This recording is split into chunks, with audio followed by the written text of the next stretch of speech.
Selamat datang di channel yang membahas tentang sejarah Arya Sudarsana atau Arya Banjargetas, pada seri sejarah daerah Lombok.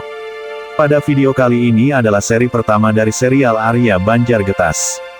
Jika ada kesalahan dalam pengungkapan fakta sejarah mohon diperbaiki. Sebagai seorang patih kerajaan, adalah hal yang wajar bila para patih menghadap ke raja. Lebih-lebih Selaparang ketika itu sedang menghadapi berbagai hambatan dan ancaman. Kerajaan Gel-Gel dari Bali, kerajaan Pagutan yang didirikan para imigran Bali di sebelah barat Lombok. Belum lagi Kompeni Belanda atau VOC yang ingin menguasai Selaparang setelah Goa Sulawesi Selatan sekutunya dikalahkan Belanda. Ditandatanganinya perjanjian Bongaya antara Belanda dengan Makassar bukan hanya berdampak pada Sultan Makassar saja. Tapi juga Banjar, Selaparang, Bima, Dompu, Sumbawa sampai ke Ternate dan Tidore pun ikut terancam. Karena merupakan persekutuan kerajaan Islam di bagian tengah dan timur Nusantara, pasca Majapahit. Ketika inilah Sudarsana atau Arya Banjar menghadap ke Raja Selaparang untuk membawa persembahan dengan para pengiringnya. Persembahan yang diantar tersebut sesungguhnya merupakan bentuk pernyataan setia seorang prajurit kepada rajanya, sebagai tanda terima kasih. Lebih-lebih ia sudah dianugerahi jabatan patih. Selanjutnya sebagai seorang kesatria yang juga seniman, yang memiliki banyak pengalaman. Ia menggunakan pola yang tidak lazim digunakan oleh orang-orang Selaparang waktu itu. Yaitu datang dengan pasukan kecil, sekitar 40 orang pengiring yang adalah pasukan elit Arya Sudarsana atau Arya Banjar, menggunakan baju serba putih dan membawa burung dara berbulu putih pula. Mengundang perhatian orang-orang ibu kota Selaparang waktu itu. Bukan hanya orang di luar istana, orang dalam istana pun ingin melihat acara sahur paksi atau acara menerbangkan burung dara, sebelum sampai ke acara persembahan yang akan diadakan di dalam istana. Karena itu tidak heran jika putra-putri dan permaisuri serta kerabat kerajaan memanfaatkan kesempatan ini dengan cara memanjat tembok kerajaan serta tangga. Tapi lucunya, tidak kurang permaisuri serta kerabat kerajaan sampai terjatuh akibat memanjat tembok kerajaan. Akibatnya kepanikan di dalam istana pun tak bisa dihindari akibat kejadian terjatuhnya sang permaisuri. Keterkejutan raja menyebabkan emosi timbul, lalu tanpa berpikir panjang memerintahkan Patih Waringin untuk menghalau Sudarsana dan para pengiringnya untuk menghadap ke istana. Lalu bagaimana sikap Arya Sudarsana menanggapi hal tersebut? Mereka sebenarnya tidak tahu apa gerangan yang terjadi di dalam puri atau istana. Dan betapa akhirnya Arya Sudarsana serta para pengiringnya dihalau masuk ke istana oleh Patih Waringin. Bahkan mengusirnya dari istana hingga berujung pemukulan kentongan tanda bahaya untuk selanjutnya diperangi. Tragis memang, para patih, seperti Patih Waringin, Patih Sembalun, Patih Mumbul dan Patih Pengadangan diperintahkan menyiapkan laskar untuk menghancurkan Arya Sudarsana atau Arya Banjar. Bahkan surat pun dikirim kepada kerajaan bawahan Selaparang seperti Bayan, Medayeng, Purwa, Langko, Benua, Pejanggik, Kentawang maupun Pujut semuanya dikirimi surat pemberitahuan bahwa Perigi berkhianat terhadap Selaparang. Sementara itu rakyat Perigi menyatakan setia dan siap membela Arya Sudarsana setelah dengan tegas Arya Sudarsana menyatakan akan melawan jika diserang.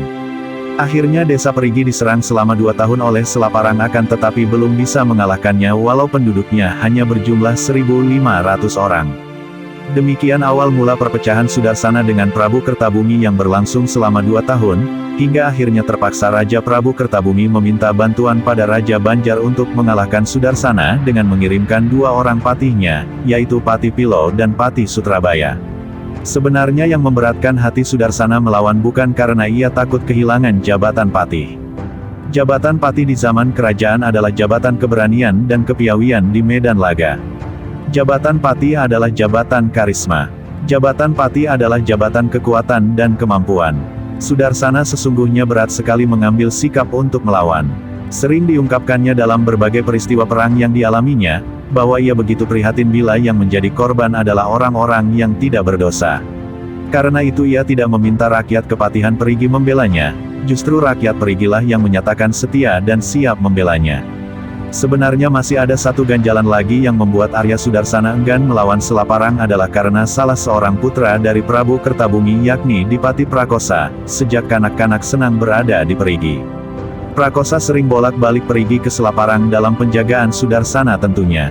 Raja Selaparang atau Prabu Kertabumi memiliki dua orang putra, yaitu dari permaisurinya lahir Raden Wiranata sedangkan dari istri keduanya yaitu Putrit yang berasal dari Bayan lahir di Pati Prakosa.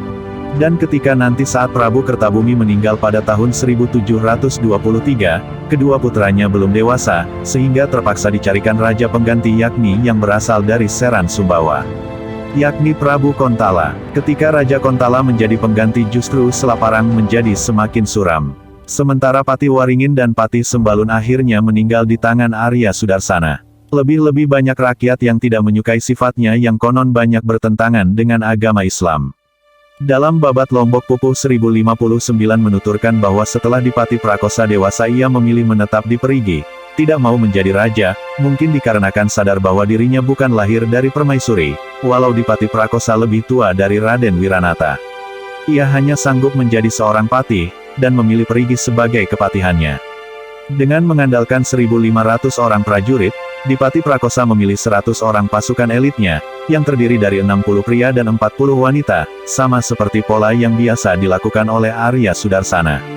Kelak setelah Arya Sudarsana meninggalkan Perigi Selaparang ke Pejanggik, laskar Perigi yang tersisa dikumpulkannya kembali, lalu ditambahkan dengan prajurit Selaparang dari desa lainnya untuk ditempatkan di Perigi.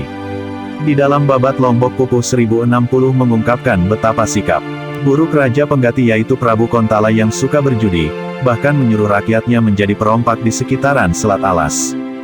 Jika kita merujuk pada agamanya, Arya Sudarsana adalah pemeluk Islam yang taat sekaligus sebagai orang di dalam istana yang getol melihat pesatnya penyebaran agama Islam, yakni dengan mengangkat seorang penasihat, yakni seorang pemuka agama Islam bernama Sayyidul Islam atau lidah Sasak menyebutnya Sidi Salam, yang konon katanya berdarah campuran Arab dengan Gresik menetap sebagai pengajar agama Islam di Bayan. Sidi Salam diajaknya menetap di Memelak Praya, sebagai seorang ulama. Ajaran Islam paling pesat berkembangnya seantero Lombok ketika itu yakni di wilayah Memelak.